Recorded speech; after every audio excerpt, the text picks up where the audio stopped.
Hi everyone, it's Michael, and if you're seeing this video, congratulations on making it through one of the most difficult and traumatic years in recent history. Oh boy, 2020 was a doozy. I don't think very many people had any fun, but I do think that this is a great opportunity for us to reset and recalibrate what our priorities are, how we interact with our loved ones. I'll get off my soapbox, but I do just want to say Happy New Year to everyone. May this year bring you great health, so much joy, and lots of prosperity, because God knows everyone can use it. Having said that, because I'm kind of wrapping up the previous year, I want to do a more comprehensive overview. So I just want to outline a few resources that are accessible to you. In the description of this video, I'm going to put a detailed list of every single orchid that has ever existed in my collection. This will include orchids that have been gifted or have died. For all of the orchids that have died, there is an In Loving Memory video, and I will link that playlist below. But basically, I'm going to do the same thing I always do every month. I'm going to show you the orchids that have something new, different, and interesting happening this month. But you can also access those other resources if you have questions or follow-ups that you're looking for on other plants. So, having said that, let's talk briefly about my system. My system hasn't changed at all since last month. So I am continuing to flush all of the orchid containers once to twice a month using tap water. Again, in San Francisco, the tap water here is very soft. It has a TDS of 6. So I'm using that to flush the orchid containers. I'm also using that water to create a dilute nutrient solution. And as I have been for the past few months, I am misting all of the plants in the morning. So having said that, let's just go ahead and jump in and take a look at the plants that have something new, different, and interesting happening this month. All right, my friends, jumping in with number 1 in the collection, we have a recently positively ID'd orchid. So for the entirety that this orchid has been in my collection, which has been well over 3 years, this was called the No ID Phalaenopsis, or the mini No ID Phalaenopsis. But John Diaz helped me positively ID this as the Lianher, I'm not sure if I'm saying that right, Lianher Happy Star Phalaenopsis. And it is just so darling. It's so exciting after all this time to have a positive ID. This one does have 2 flower spikes on it, and actually 2 separate plants, if you can believe it. One was a basal keiki that has since matured into a full-grown plant that just happens to be growing alongside the mother plant. So each one has produced a flower spike, and it is just lovely. It's nearing the end, but still so happy, so joyful. Moving to number 8 in the collection, this is my Banfieldara Mystic Maze, and what I wanted to highlight on this one was it had a really beautiful grow season, and it is now maturing a new pseudobulb, so I do believe that we'll see a flower spike probably within the next month. But the thing that surprised me about this one is I have this straight in the window, and temperatures have been dropping pretty significantly in San Francisco. So I wasn't sure that this one would tolerate that temperature drop, but it seems to have continued absolutely uninterrupted, so that's really lovely. Now, something that I'm super excited about, this is number 9 in the collection. This is a keiki that I took from one of my mom's plants. Now, the crazy thing about this plant is it underwent a really intense recovery process, but it did so very discreetly, because when you look at the leaves, you wouldn't really think that this plant has recovered, but it's the root system that did the recovering. Look at how well established this became. And it took some time. I mean, after all of the Physan experiments and all of the misguided approaches I used with this plant, it was really damaged. And I'm so surprised as a baby plantlet, it didn't just die. But now it is well established. It has started to produce all of these aerial roots, and then pretty shortly after it produced the aerial roots, it gave me a flower spike. I'm so excited to see this one in bloom. Now, I will say this one does have a unique temperament. If this were any other plant, I would say, oh, that purpling is a sunburn. But that is just the way that my mom's mother plant looks. The one that I took this keiki from, it just always has kind of a deep, robust maroon tone to its leaves. So it seems to be recovering. I'm curious to know when it's going to actually produce like larger, more significant leaf growths.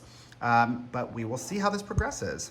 Another exciting story is number 11. This is my Cycopsis Mendenhall Hildos. And I don't know if you remember, I recently predicted after it gave me the second flower spike that I would be seeing a third arise from one of the other newly matured pseudobulbs. And wouldn't you know it, I was right. Do you see it right there in the middle? I am so excited. Can you believe? It's such a joy, because this plant, you know, it's one of the earlier ones in my collection. I bought this with my mom, and I didn't really have any idea what I was doing. And now it is just so well established. It is so happy and healthy, and I get to enjoy these sequential blooms. It's gonna give me such a beautiful display. And I mean, just look at the luscious vegetative growth. The modeling on the leaves is so vivid, so robust. It's just, this plant is an absolute joy to cultivate. Wow. Now jumping to number 12 in the collection, this is my Ox Lottery Prince Phalaenopsis, and I'm telling you, with semi-hydroponics and Phalaenopsis orchids, It might take you 1 to 2 years to get them to fully acclimate to the grow method, but once they adjust, they just keep blooming over and over. This one just stopped blooming a couple months ago, and here it is again with a full display. I'm so excited to see this one in bloom again. It's just so happy and sunshiny, so I'm very, very pleased to see this one performing as well as it is. Now jumping to number 13 in the collection, this is my recently identified Fragecatenyi, and it just dropped its final bloom. It stayed in bloom for just over 2 months. And a couple things I wanted to highlight here. The first flower spike it produced gave me 4 blooms, and you can see kind of the residual of where they were. But the second fan only gave me 2 buds, and I'm curious to know why, because, you know, they're the same size, they're getting the same light, the same water. I just wonder if maybe it knows that it's later in the grow season, so it just only produced 2 off of that one. But I thought this was gonna bloom for even longer than it did. But, you know, over 2 months is nothing to sneeze at.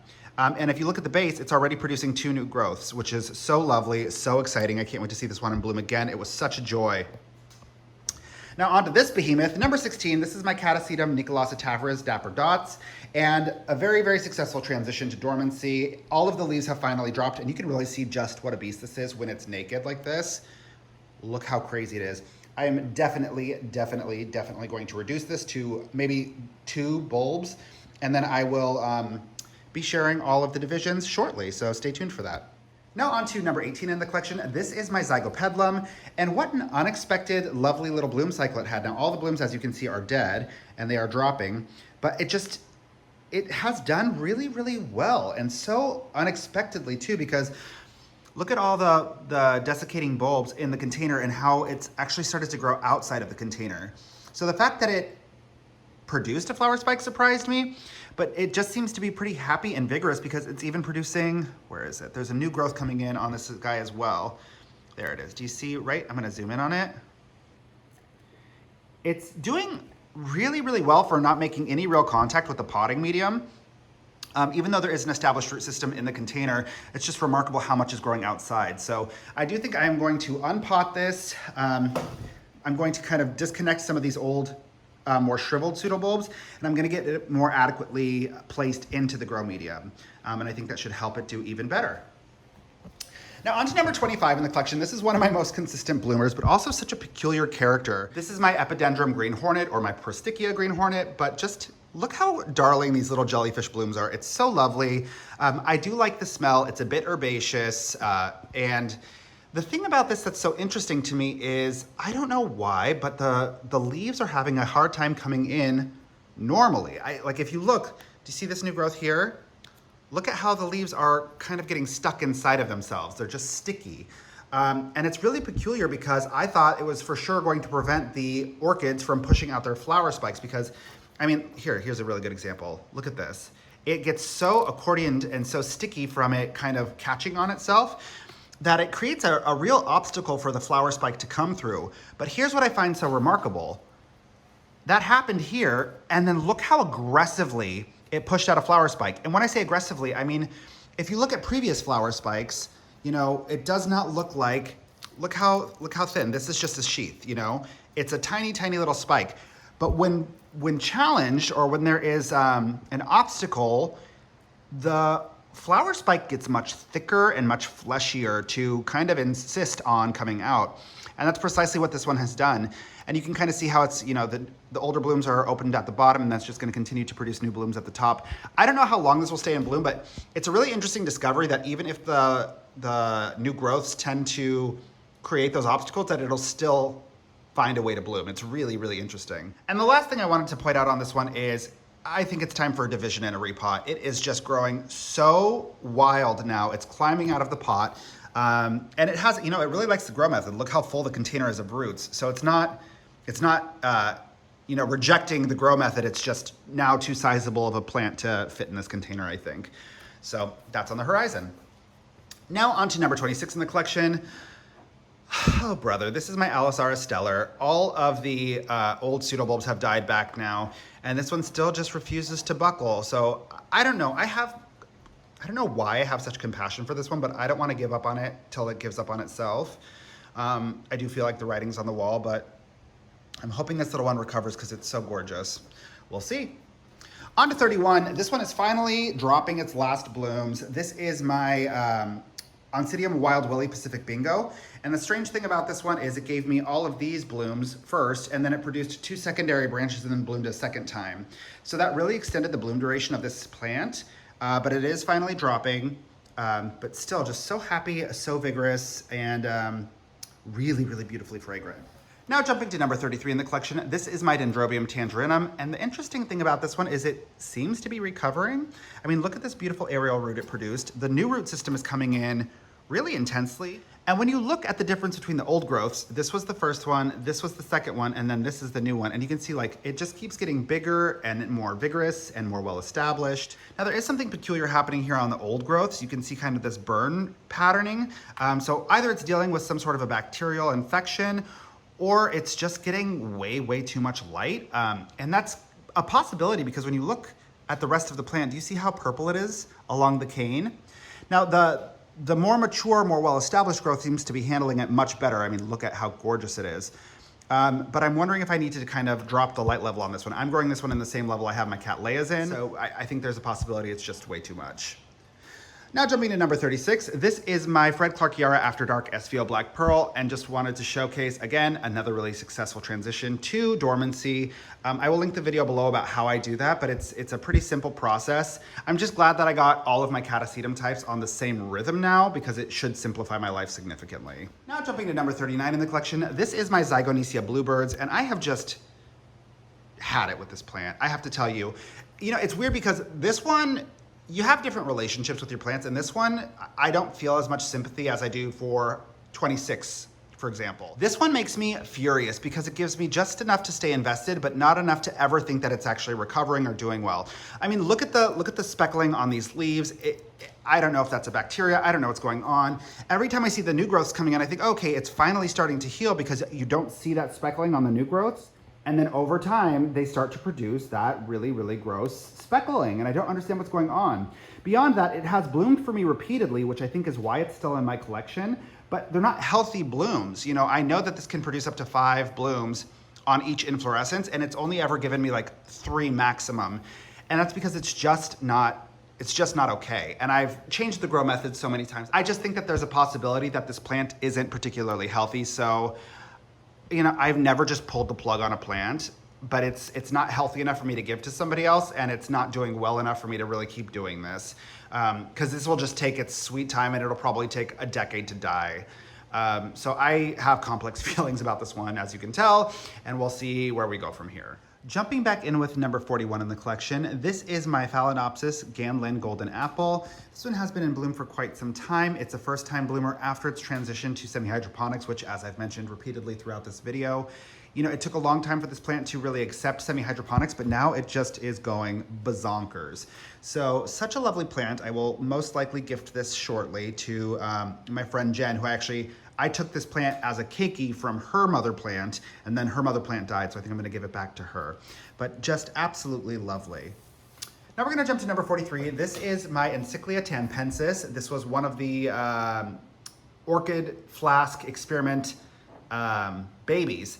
And it's really, really interesting because it has matured so significantly. I put it into water culture because it was just drinking down its reservoir so quickly.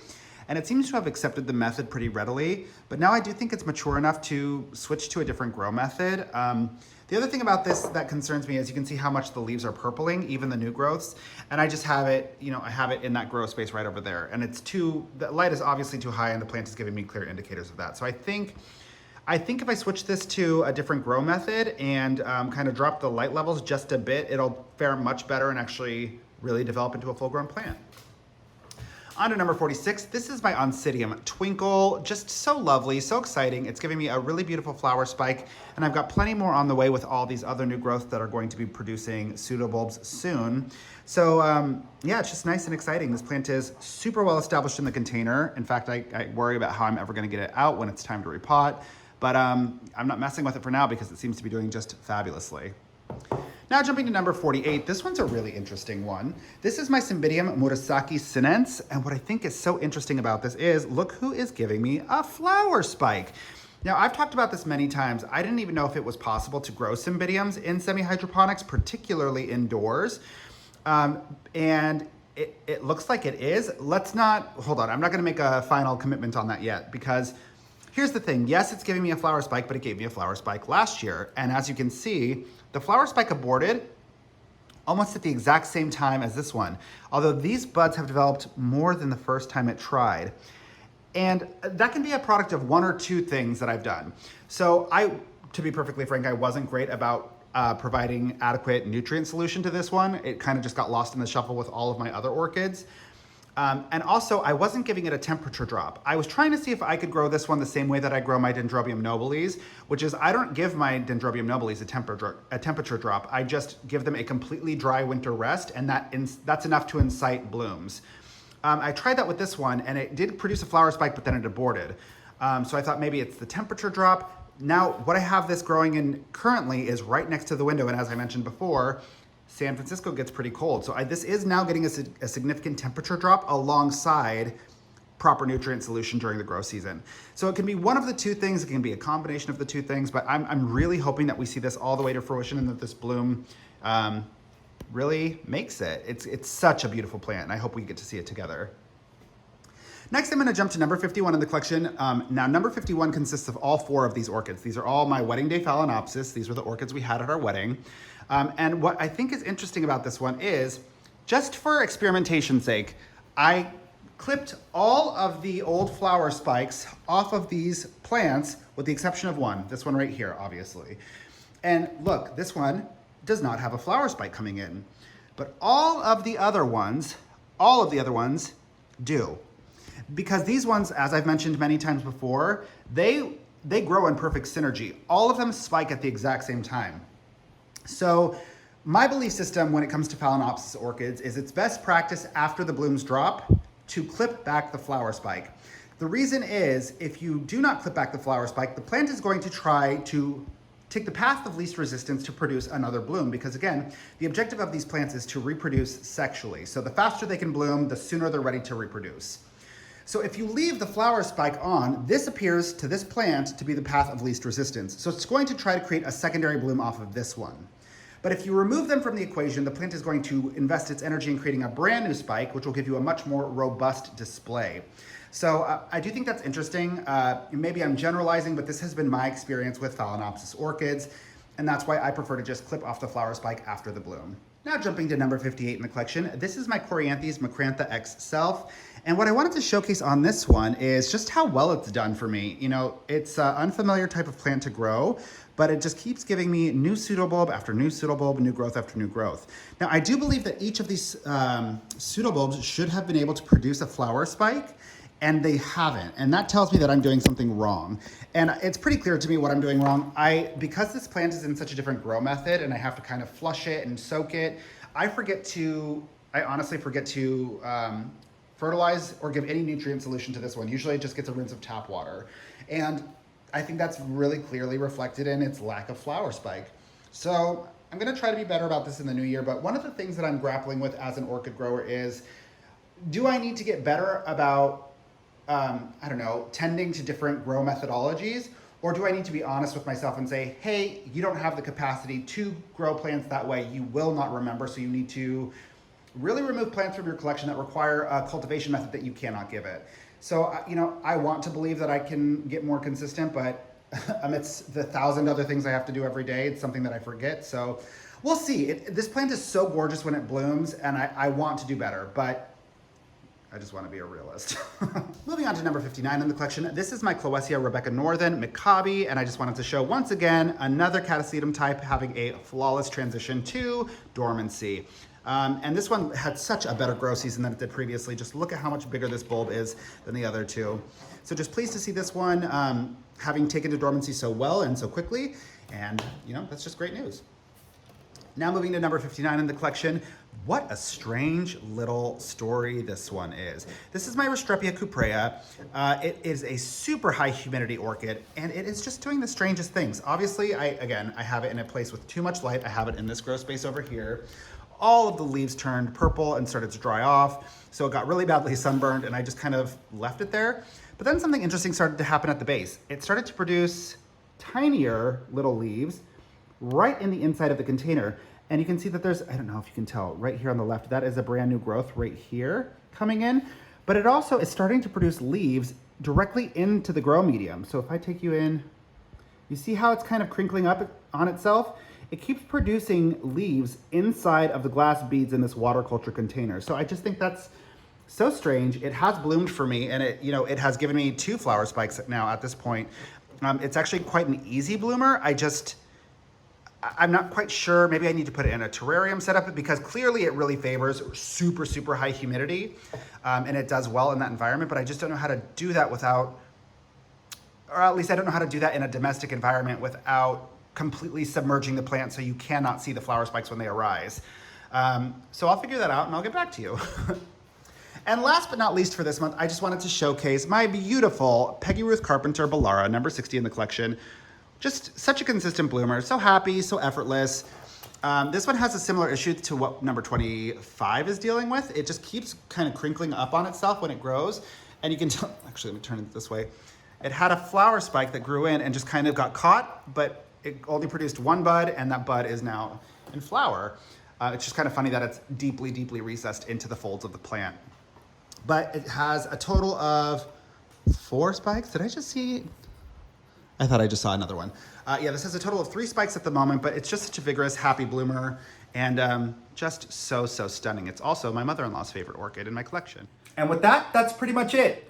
Thank you so much, as always, for choosing to spend your time with me. If you have any questions, concerns, or feedback, go ahead and leave it in the comments section below. Be sure to support one another in the comments section because I'm so seldom available to do so. Don't forget to click subscribe and have a beautiful rest of your day and a beautiful 2021. Mwah! Bye, friends.